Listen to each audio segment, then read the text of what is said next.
You won't believe what these people did to survive on a deserted island. Let's talk about that.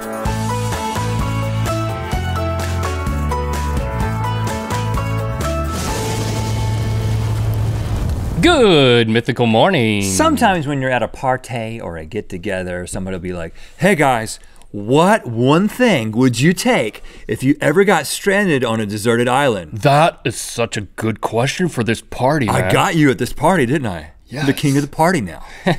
And what do you say when somebody asks that question? I say, dude, come on with a better question. Really? I mean, come on. If you really want to talk to me, just be sincere. Let's talk about something that could actually happen. A briefcase full of all the things that I'll need. But what's my answer? Yeah. My wife. Oh, you know, she's my true companion. And my wife. My wife's in the briefcase. My true companion. I take it back, baby. Okay.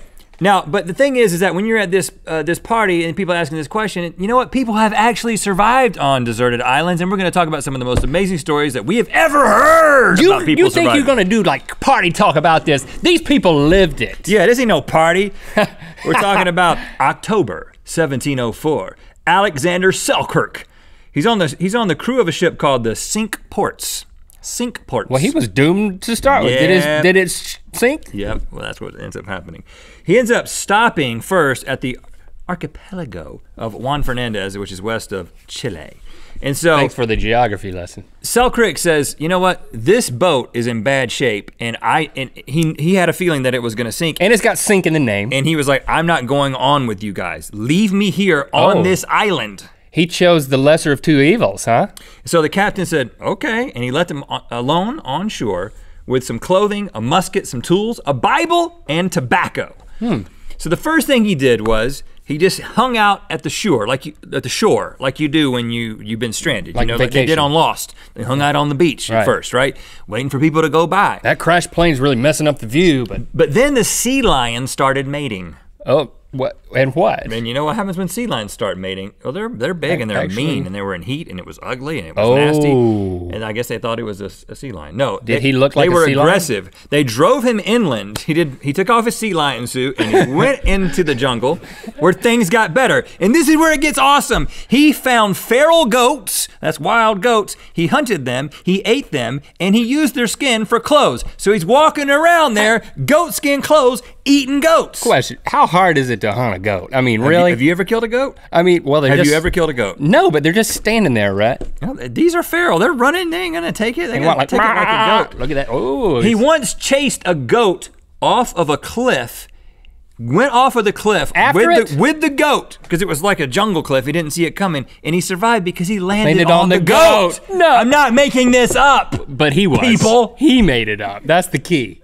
And he didn't just stop with feral goats. There's nobody there to corroborate any of this. Well, that's true. He befriended feral cats and trained them to become domesticated to fend off the rats that were bothering him in his little hut that he built for himself at night. Alexander.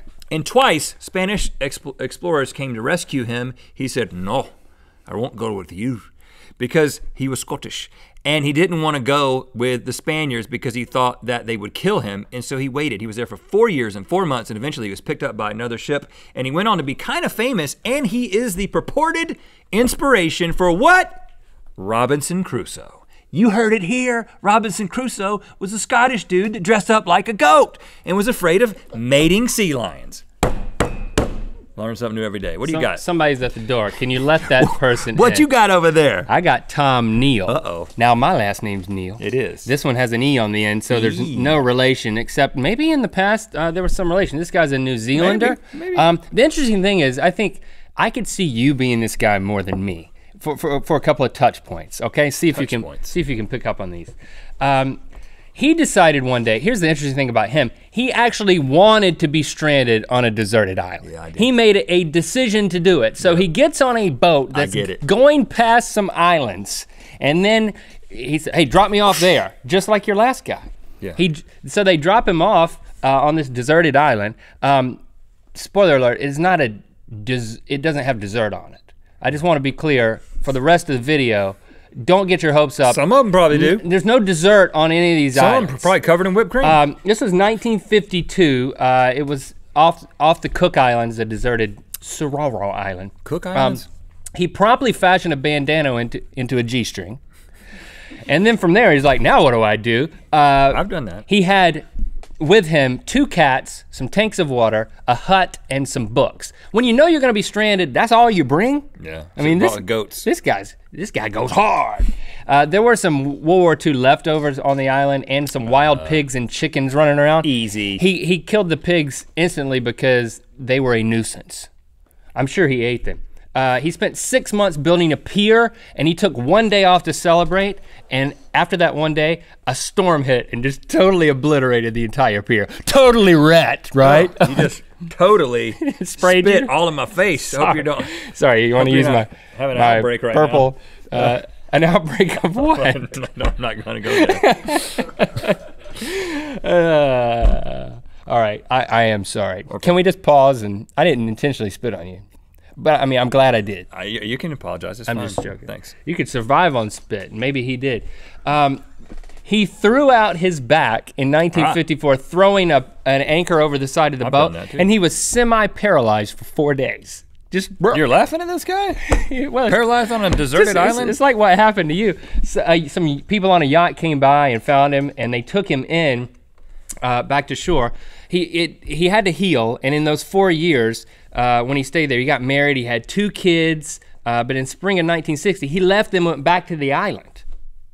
And then- This guy couldn't get enough. And then pearl divers started coming in there. He wasn't alone, so he left, but then he wrote a book and took the money from the book and went back a 3rd time and stayed there till 1977 when he got some sort of stomach cancer and died. Oh, this last one also has a horrible ending. I'm gonna go ahead and get you prepared. This is Juana Maria. She's known as the lone woman of San Nicolas Island. Okay. The Channel Islands, some islands that are right off the coast of California here. You've got like Catalina. This is one of those that's not inhabited now. Oh, really? But back in the 1800s, there was a Native American tribe, her tribe, that was the Nicolinos that were on there, and Russian otter hunters, they're always causing trouble, those Russian otter hunters, show up and kill everybody in her tribe except for like 20 people. Oh no.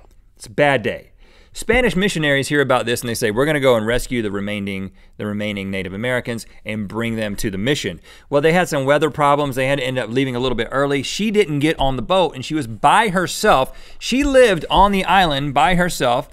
She was deserted because she was the only one there, but she was kind of living in the place that she had grown up. So she kind of made out. She lived there for 18 years. That's so sad though. In 1853, another otter hunter, not a killing one, just a guy named George Nadiver, finds her and she's living in a hut made of whale bones, surviving on seal blubber that she makes like into beef jerky, well, seal jerky. She made a hut out of whale bones? I would like to have seen how that went down. But he ends up taking her to the Santa Barbara mission. Can't get those at REI. So she's lived on this island for 18 years. He takes her to the Santa Barbara mission. She's fascinated with all this new culture, all this new food, all this new stuff that she's never seen. She dies 7 weeks later of dysentery. Nadiver says her fondness for green corn, vegetables, and fresh fruit after years of such nutrient-laden food, little such nutrient-laden food, caused a severe and ultimately fatal illness. So he thought vegetables killed her. So kids, now you can tell your parents, every time they ask you to eat your veggies, have you heard of the lone woman of St. Nicholas Island, Mom? Oh, well, but the truth is she was sprinkling dysentery on her vegetables. Oh, that's a big mistake. That's the clincher right there. We'd like to thank our sponsor, GoDaddy.com. Visit GoDaddy.com and enter code GMM to get a domain for $1.99. Link in the description. Don't let somebody steal your awesome website domain idea. I sneezed in your face when I was talking about Survivors, and I'm sorry.com is not yet taken. Yes. It is available. GoDaddy.com, code GMM. Thanks for liking and commenting. You know what time it is. Hi, I'm Emily. And I'm Caroline. And we're from Winfield, Massachusetts. And now it's time to spin the wheel of mythicality. Do you want to learn how to do things in 2 easy steps? Well, go to twitter.com/RhettandLink or just follow us on Twitter and you can learn those things. Play through the Good Mythical More. I got one more amazing survival story. The Robertson family sailing around the world. You're not gonna believe what they did to survive. Unisong about hot dogs. Okay, unisong, that's where we sing in unison about, oh, I wish I had a hot dog. I'd put some ketchup on top of it. 'Cause baby, you know how much I love relish. If taken rectally, the poison doesn't go through the digestive system, she told the kids. Okay, Mom, go for it. Well, anything to survive, hold on, I just said rectally. So that was up the butt.